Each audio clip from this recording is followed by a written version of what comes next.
foulest stenches in the air, the funk of 40,000 years. Good morning and welcome to Whenever You Are. I am Bandit Haze, and today I'm going to be talking about Halloween. Now, if you are younger than 20, then you probably know of Halloween as that time of the year when girls dress up in slutty outfits while hanging out with their little brother and trying to find a sugar daddy. But it wasn't always like that. Girls used to dress up in scary costumes because they were way too embarrassed to be seen with their little brother. By the way, this one time a slutty dressed girl came knocking on my door like, trick or treat, trick or treat. I said, obviously you're a trick, and I don't do tricks. I do real magic. Self-referencing like a boss. So here's the thing, I was researching the history of Halloween and I found out that it has its roots in paganism, which wasn't all too surprising. In fact, nothing I found out was really that surprising. For example, Halloween's origins goes back to a time in Ireland when they believed that when the weather turned cold during Samhain, the dead would roam the earth. Oh, my laddie, winter is coming. The dead are walking around. It must be Samhain because Samhain ain't right. Boom! And then everyone else would say, oh, 1,000 curses upon ya. Put some sweets out that'll rid us of these dark souls. Away with your zombie, zombie, zombie, eh, eh, eh, eh, oh, oh. Alright, now a couple of things. First of all, sweets ain't gonna get rid of anything, okay? I mean, if you are already dead, you're not concerned about tooth decay. You ain't worried about having to book a dental appointment and having to get time off work so you can book it on a weekday because you can't get the NHS discount on the weekend. You ain't concerned with that. You can eat as many sweets as you want. And how was it that there were people talking about seeing the dead walk around and no one was like, yeah, I think you need to put down the Guinness? And don't get me wrong, I 100% believe that it is possible for the dead to come back. That said, if somebody said to me that they just saw their late Uncle Patrick feeding the ducks at the pond, my first question is still going to be, what kind of drugs have you been smoking? And where can I get some? So anyway, during Samhain they would tell scary stories and dress up in scary outfits and, as aforementioned, pull out sweets for the dead, which is where some of the Halloween traditions came from. So now you might be thinking that a lot seems to be the same, but nobody really believes that they see the dead walking around anymore. I mean, apart from that kid from The Sixth Sense. And The Undertaker. And Eminem after he bodies Donald Trump. So what happened? The Christians.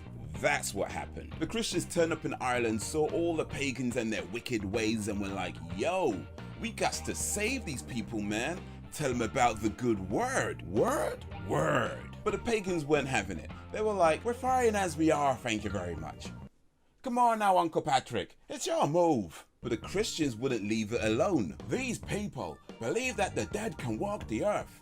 Clearly, we must save them from such false beliefs. But minister, what about Jesus?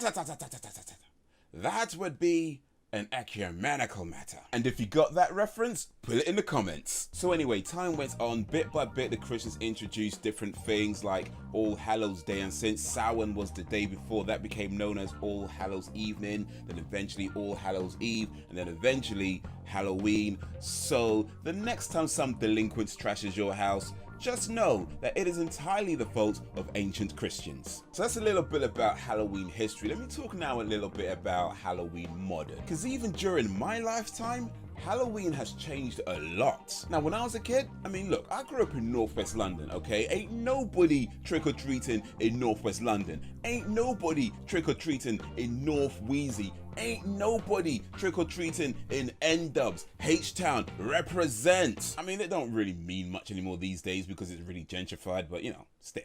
Look, in my ends, you were lucky if you only got robbed for your sweets. Also, in some communities, there was this big thing about not begging. Like, mothers did not want their kids out asking for sweets because nobody wanted anybody to think that they were too poor to feed their family. There's certain things that you didn't mind people knowing about you, but when it came to anything that could even potentially be seen as not being a good mother, Absolutely not. And the dumb thing is that everybody was poor, and everybody knew that everybody was poor, so nobody was fooling anyone. It was pure 100% pride. The moral of the story is that other people's pride can stop you from getting free sweets.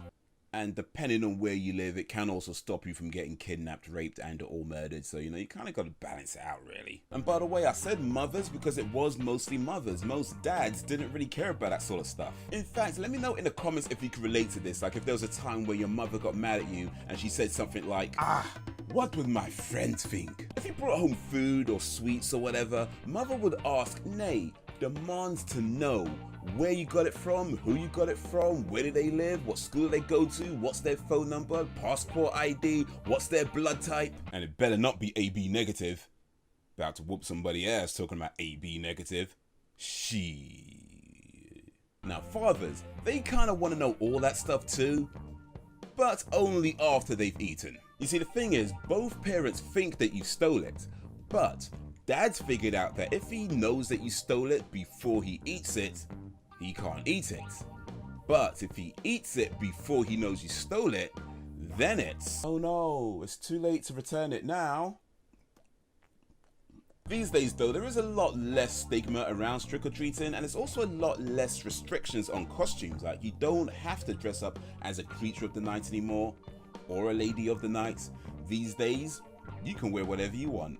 And that is what I think of Halloween. What do you think?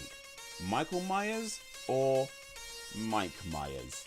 Let me know down below, and if you liked this video, give it a like and share it amongst your friends. If you did not like it, then give it a dislike and share it amongst your enemies. Either way, let me know your reasons in the comments. Subscribe if you have not already.